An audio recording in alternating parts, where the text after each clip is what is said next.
Oke, nah ini sambungan atau lanjutan dari video yang tadi ya. Tadi setelah kita selesai membuat jurnal umum, kita akan posting jurnal umum itu ke dalam buku besar. Nah, yang namanya posting ke buku besar yaitu adalah mengelompokkan akun-akun dengan kode akun yang sama. Itu dia, atau mengelompokkan akun-akun dengan nama akun yang sama. Nah, itulah namanya buku besar ya, posting ke buku besar. Jadi buku besar ini ada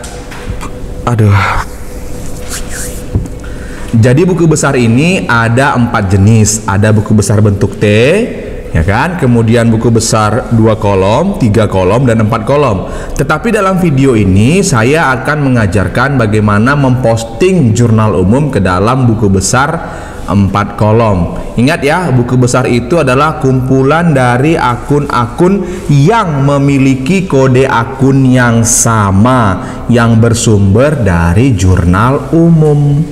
Nah, biar lebih paham, ayo kita langsung masuk ke dalam video pembelajarannya. Oke. Nah, di sini saya sudah lampirkan jurnal umum yang tadi, yaitu Fajar Transportasi ya, jurnal umum Desember 2019. Dan ini adalah data neraca saldo November, 30 November 2019. Jadi neraca saldo yang di sini, saldo akun-akunnya harus kita lampirkan juga nanti di dalam buku besar. Nah, di sini saya buat dulu tabel buku besarnya. Ini buku besar 4 kolom. Judulnya kas, berarti untuk akun kas. Berarti semua nanti isinya adalah kas. Karena buku besar itu adalah kumpulan akun, saldo akun-akun yang memiliki kode akun yang sama. Ya kan, ini kan kamu lihat nih, kode akunnya kan sama semua yang saya tandai warna biru ini, berarti kas semua nanti isinya. Nah, ini kode akunnya dalam ribuan rupiah. Oke, saldo periode 30 November 2019, saldo kasnya ini harus kita pindahkan kemari. Nah, 25 juta. Lalu kita masuk kepada periode Desember 2019, karena ini saldo November 2019 harus kita ikutkan, tidak boleh kita tinggalkan. Itulah yang namanya akuntansi. Jadi dia saling berkelanjutan. Nah, itu dia. Sekarang kita mulai dari tanggal 1. Kasnya adalah di kredit 4750, maka masukkan kredit 4750. Debit kredit dalam akuntansi itu harus kita kurangkan. Nah, kita kurangkan, ternyata hasilnya 20.250.000 dan lebih besar masih selisih di debit, maka letakkan dia di debit. Ya, dalam akuntansi kalau debit kredit kita kurangkan, atau kebalikannya kalau kredit debit kita kurangkan, kemudian hasil pengurangannya letakkan di mana saldonya paling besar. Kemudian kalau dia debit kita jumlahkan, letakkan di debit. Kalau dia kredit kita jumlahkan, letakkan di kredit. Nah, jadi keterangannya beban sewa, artinya dia membayar sewa. Nah, ref ini berisi dari, nah, JU10 artinya ini bersumber dari jurnal umum halaman 10, itu maksudnya. Kalau dia halaman 1 maka JU1, kalau dia halaman 2 maka JU2. Nah, ini tanda centang menyatakan dia saldo. Nah, itu dia. Oke, tanggal 3 kasnya di debit 19 juta. Berarti tanggal 3 masukkan kas debit 19 juta. Karena saldonya di debit jumlahkan, letakkan di debit. Nah, begitu dia. Kemudian tanggal 7 kasnya di kredit 1 juta. Maka masukkan kasnya kredit 1 juta. Berarti debit kredit kita kurangkan, selisihnya letakkan di debit karena masih saldo debit lebih besar. Oke. Nah, itu dia, ini 4 kolom ya. Kemudian tanggal berapa lagi ada kas? Tanggal 10. Tanggal 10 kasnya di kredit 3 juta. Ya, kasnya di kredit 3 juta karena bayar bahan bakar kan. Nah, beban bahan bakar 3 juta di kredit, berarti debit kredit kita kurangkan 38.250 kurang 3.000, yaitu 35.250. Nah, kemudian tanggal 17 kasnya di debit 35 juta. Ya, yaitu pendapatan jasa. Nah, berarti debit kita jumlahkan, maka saldonya di debit 70.250. Ya kan? Gampang lah ya.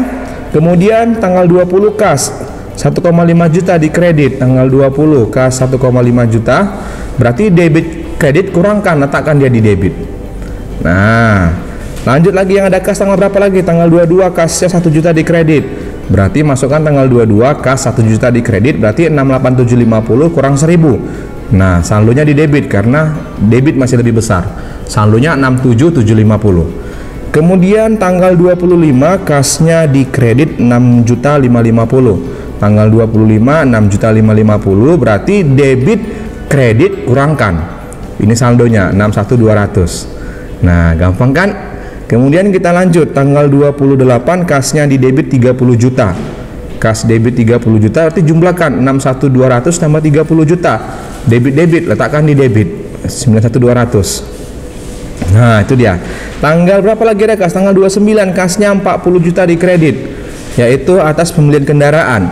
Maka 40 juta kredit kurangkan 91.200 dikurang 40.000, maka saldonya 51.200 di debit.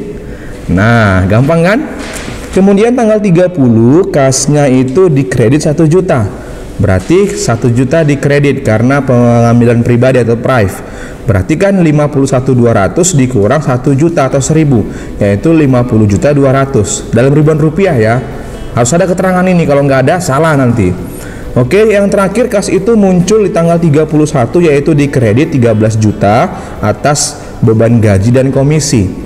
Nah ya, beban gaji dan komisi 13 juta di kredit, maka 50.200 dikurang 13.000, yaitu 37.200. Sehingga saldo kas untuk periode 31 Desember 2019 adalah 37.200. Ya, jadi bukan lagi 25 juta. 25 juta ini saldo akhir November 2019. Kalau saldo akhir Desember 2019 adalah 37.200. Ya.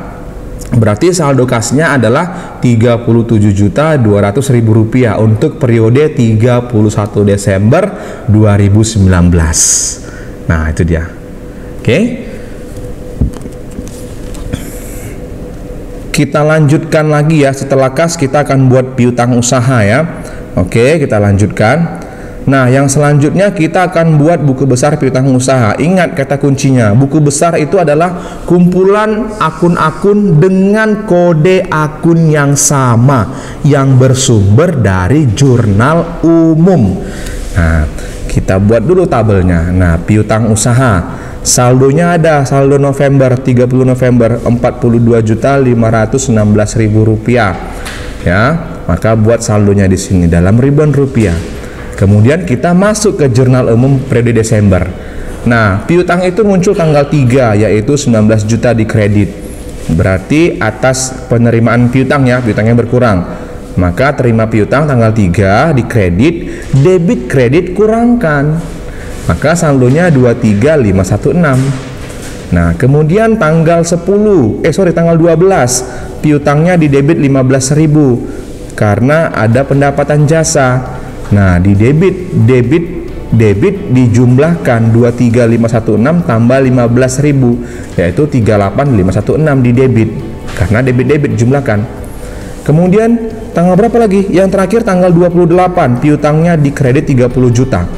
Nah, terima piutang berarti ini debit, ini kredit, kita kurangkan 38.516 dikurang 30 juta. Sehingga saldo piutang untuk periode 31 Desember 2019 adalah 8.516.000 rupiah. Ya, itu dia dalam ribuan rupiah. Berarti inilah saldo akhir piutangnya. Gampang. Oke, kita lanjut untuk buku besar, yaitu akun yang selanjutnya adalah, nah, yang selanjutnya adalah untuk akun perlengkapan kantor. Nah, karena di sini tidak ada perlengkapan kantor, tetapi di sini ada, maka harus kita munculkan, tidak boleh kita tinggalkan. Nah, jadi semua akun, walaupun akun-akun dalam neraca saldo ini tidak ada di sini, ya, tapi ada akun baru di jurnal umum, maka harus dimunculkan dan kita harus urutkan dia berdasarkan kode akunnya. Ya.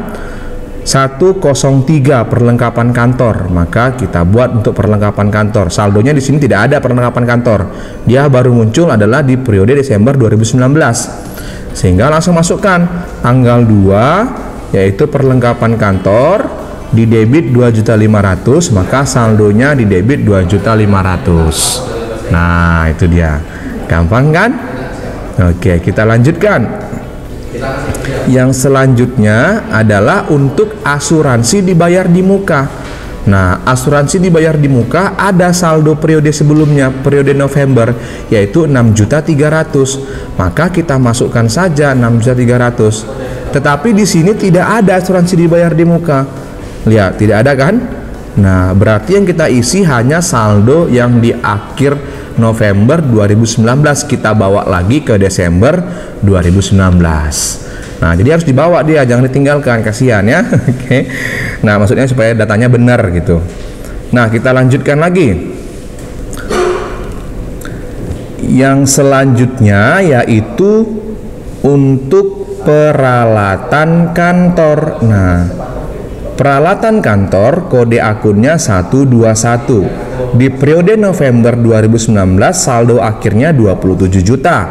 Makanya kita harus masukkan.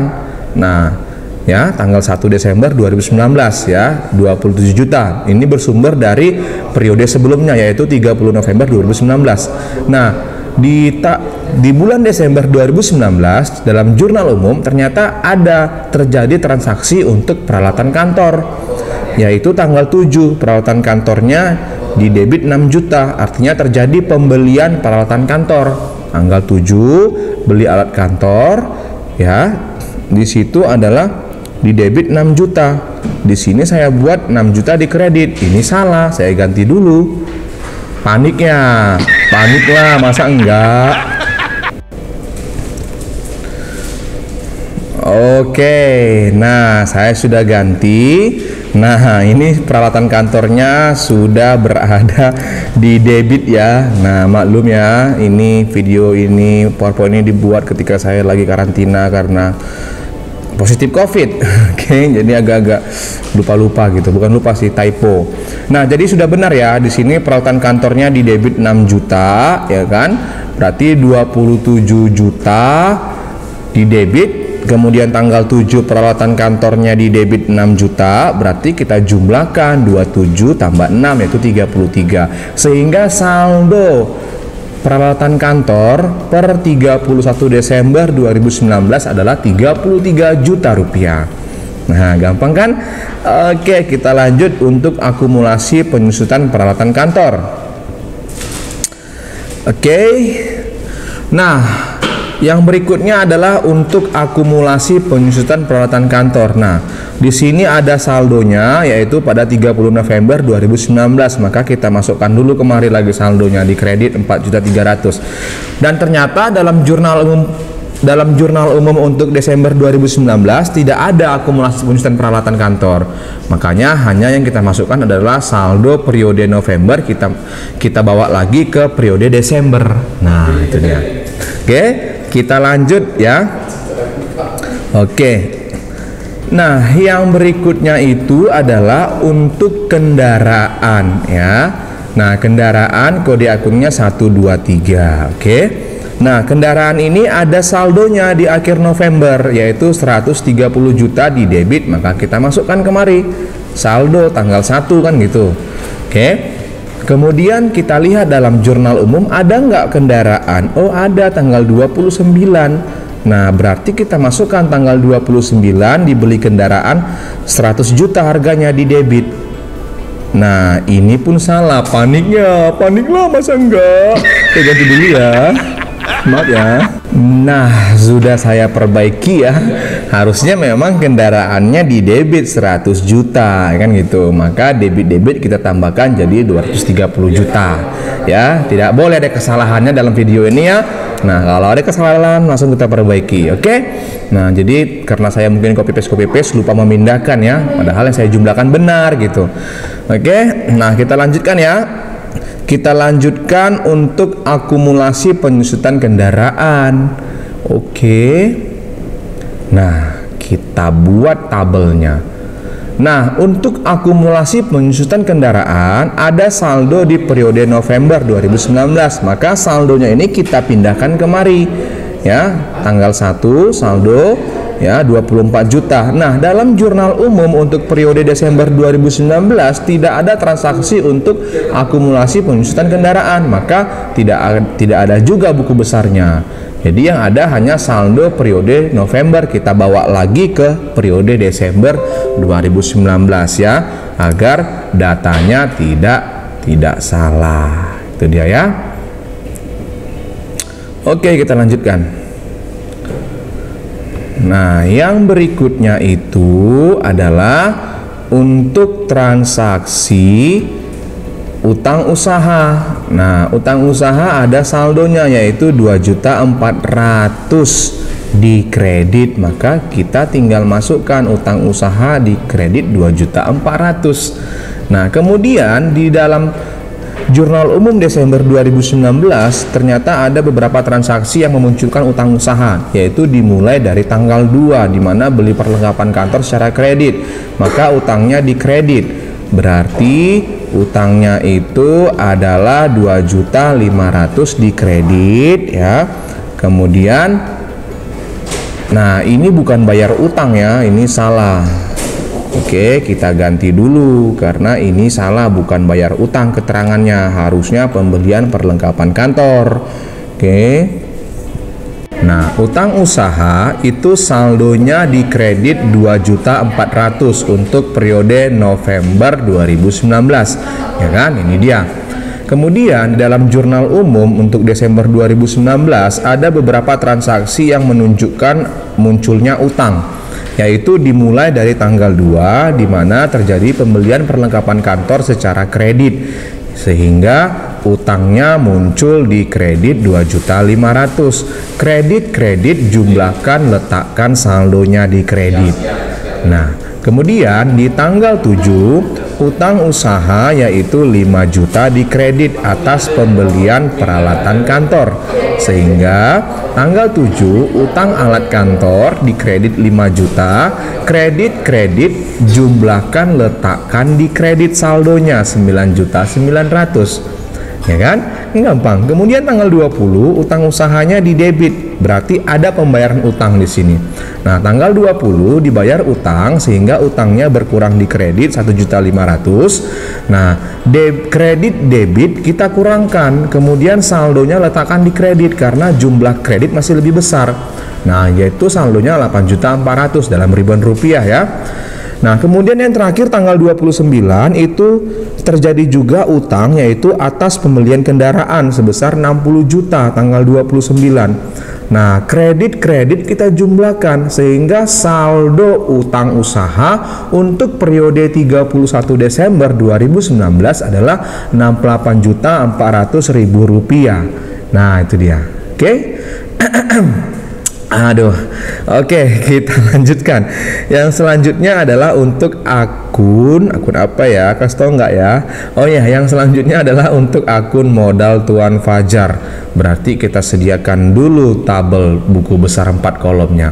Nah, modal Tuan Fajar di periode 30 November 2019 saldonya itu adalah 112.530.000 rupiah di kredit, maka kita pindahkan kemari.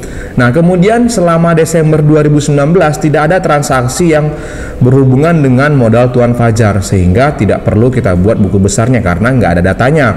Maka yang kita perlu buat itu adalah saldo per 30 November 2019. Maka saldo ini kita bawa lagi nanti di periode Desember 2019. Gampang kan? Kita lanjutkan. Nah, yang selanjutnya itu adalah untuk akun Prive Tuan Fajar. Berarti kita sediakan dulu tabel buku besarnya. Nah, Prive Tuan Fajar kode akun 302. Nah, saldo untuk periode 30 November 2019 yaitu di debit 10 juta. Kita pindahkan dulu. Nah, kemudian dalam transaksi selama Desember 2019 terdapat transaksi Prive tanggal 30 1 juta. Berarti tanggal 30 Prive 1 juta di debit karena dia saldo awal di debit, kemudian tanggal 30 saldo di debit, debit kita jumlahkan, letakkan dia di debit 11 juta. Sehingga saldo akun Prive Tuan Fajar untuk periode Desember 2019 adalah 11 juta rupiah. Nah, gampang kan? Kalau gampang subscribe, geng. Oke, kita lanjut. Yang berikutnya itu adalah untuk akun pendapatan jasa. Jadi sebenarnya memang yang agak lama itu membuat buku besar ya, karena dia satu-satu kita pindahkan. Karena ingat, buku besar adalah kumpulan akun-akun dengan kode akun yang sama yang bersumber dari jurnal umum. Nah, itu dia. Sekarang kita masuk ke pendapatan jasa angkutan. Kita buat dulu tabel buku besar ini 4 kolom. Kode akunnya. Nah, saldo November 2019 pendapatan jasa angkutan itu adalah Rp220.810.000 itu dikredit. Maka tinggal pindahkan saja di kredit. Nah, ya kan? Kemudian tanggal 12 muncul transaksi selama bulan Desember 2019 yaitu pendapatan jasa, yaitu di tanggal 12 dan tanggal 17. Di tanggal 12 terjadi pendapatan jasa sebesar 15 juta di kredit. Nah, berarti kredit kita jumlahkan, saldonya di kredit 235.810.000 ya. Kemudian muncul lagi pendapatan jasa dalam jurnal umum Desember 2019 yaitu di tanggal 17, yaitu di tanggal 17 di mana pendapatan jasanya 35 juta. Berarti tanggal 17 pendapatan jasa 35 juta, maka jumlahkan 235810 ditambah dengan saldo di tanggal 17 yaitu 35 juta. Ya, ditambahkan sehingga saldo akhir pendapatan jasa untuk periode 31 Desember 2019 adalah Rp207.810.000. Nah, itu dia, gampang kan? Kalau gampang di subscribe, geng. Oke, kita lanjutkan lagi. Yang berikutnya adalah untuk beban gaji dan komisi. Nah, untuk beban gaji dan komisi ini berarti kita sediakan dulu buku besar 4 kolomnya. Nah, kode akun 501. Jadi kita urutkan dia ya. Jadi buku besarnya harus berurut dia. Nah, supaya gampang nanti membuat neraca saldo. Dalam saldo periode 30 November 2019 beban gaji itu di debit 99 juta. Maka kita masukkan di debit 99 juta. Nah, kemudian ternyata selama transaksi Desember 2019 terdapat beban gaji di tanggal 31 Desember 2019 yaitu 13 juta. Maka kita pindahkan kemari. Nah, kita bayar gaji dan komisi untuk karyawan di debit 13 juta. Karena debit dia, maka jumlahkan 99 tambah 13 yaitu 112. Sehingga saldo akun beban gaji dan komisi untuk periode 31 Desember 2019 adalah sebesar 112 juta rupiah. Nah, gampang kali pun. Kita lanjut untuk yang berikutnya. Yang berikutnya itu adalah beban sewa. Jadi harus sabar ya, membuat buku besar ini harus sabar. Ya, jadi kalau kamu mau jadi akuntan tuh harus sabar. Makanya rata-rata itu orang yang jago-jago akuntansi itu orangnya sabar. Selain sabar juga ganteng orangnya biasanya ya. Oke, tapi nggak tahu kalau yang kalian lihat ya. Nah, kita lanjut. Yang berikutnya untuk beban sewa. Kita sediakan dulu buku besar 4 kolomnya, kode akunnya. Ingat, buku besar adalah kumpulan akun-akun dengan kode akun yang sama yang bersumber dari jurnal umum. Ya, berarti beban sewa saldo di periode November adalah Rp10.250.000 di debit, maka tinggal pindahkan dulu ke debit saldonya. Nah, saldo itu selalu tanggal 1 dia ya. Kemudian selama transaksi Desember 2019 muncul beban sewa di tanggal 1 Desember. Maka buat lagi 1 Desember beban sewanya di debit 4750. Debit kita jumlahkan, letakkan di debit sehingga saldo akhir atau saldo untuk akun beban sewa periode Desember 2019 adalah 15 juta. Nah, gampang kan? Oke, sabar ya, tinggal dikit lagi dan tinggal 4 akun lagi, sabar ya, harus sabar belajar akuntansi. Oke, nah yang berikutnya untuk beban advertensi atau beban iklan ini ya. Nah, dimana kode akunnya 503 untuk November 2019 saldonya itu adalah 4.200.000 yang harus kita bawa lagi dia. Nah, munculkan ini. Jadi jangan ditinggalkan. Jadi di soal itu apabila ada neraca saldo periode sebelumnya itu harus tetap di bawah. Nanti munculnya adalah di buku besar. Di buku besar periode selanjutnya itu dia. Kemudian dalam transaksi jurnal umum Desember 2019 terdapat beban advertensi di tanggal 25 yaitu 6 juta di debit. Maka tanggal 25 beban advertensi 6 juta di debit. Debit kita jumlahkan sehingga saldonya adalah Rp10.200.000. Nah, itu dia saldo akhir beban advertensi untuk periode Desember 2019. Gampang kan? Gampang. Kita lanjut ya. Yang selanjutnya itu adalah untuk beban bahan bakar ya. Di periode 30 November 2019 beban bahan bakarnya di debit 6.900.000 kan gitu ya kan. Berarti kita sediakan dulu buku besar, tabel buku besarnya 4 kolom. Berarti pindahkan ini dia. Nah, 6.900.000. Di dalam transaksi jurnal umum Desember 2019 terdapat beban bahan bakar di tanggal 10 transaksinya, sehingga masukkan tanggal 10 beban bahan bakar di debit 3 juta, maka saldo akhir untuk akun beban bahan bakar adalah 6.900.000 tambah 3 juta, yaitu 9.900.000 di debit karena debit. Nah, sehingga saldo akhir per 31 Desember 2019 untuk akun beban bahan bakar adalah 9.900.000 rupiah. Oke, kita lanjutkan. Yang berikutnya adalah untuk beban perlengkapan kantor. Nah, dalam neraca saldo per 30 November 2019, saldo beban perlengkapan kantor adalah Rp514.000. Sementara dalam jurnal umum Desember 2019 tidak ada transaksi yang berhubungan dengan beban perlengkapan kantor. Maka yang kita tuliskan dalam buku besarnya adalah hanya saldo untuk beban perlengkapan kantor saja dalam ribuan rupiah ya. Oke, ini dia. Kita akan buat untuk beban rupa-rupa buku besar 4 kolom ya. Kode akunnya ini saldonya adalah 2360. Ini saldo dari akhir November 2019 kita bawa lagi ke Desember. Nah, jadi debit. Kemudian dalam transaksi jurnal umum Desember 2019 beban rupa-rupa muncul tanggal 25. Nah, 550 di debit. Berarti debit dijumlahkan sehingga saldo akhir per 31 Desember 2019 untuk beban rupa-rupa adalah Rp2.910.000. Oke, nah udah selesai untuk buku besarnya ya. Jadi kalau buku besar itu memang dia pengelompokan ya. Akun-akun dengan kode akun yang sama yang sumbernya dari jurnal umum. Nah, Oke, yang selanjutnya ternyata masih ada ya di sini ya. Selain saya pikir tadi beban rupa-rupa terakhirnya masih ada ya. Nah, ini jangan sampai ketinggalan, nanti nggak balance dia di neraca saldo. Jadi ternyata masih ada beban reparasi.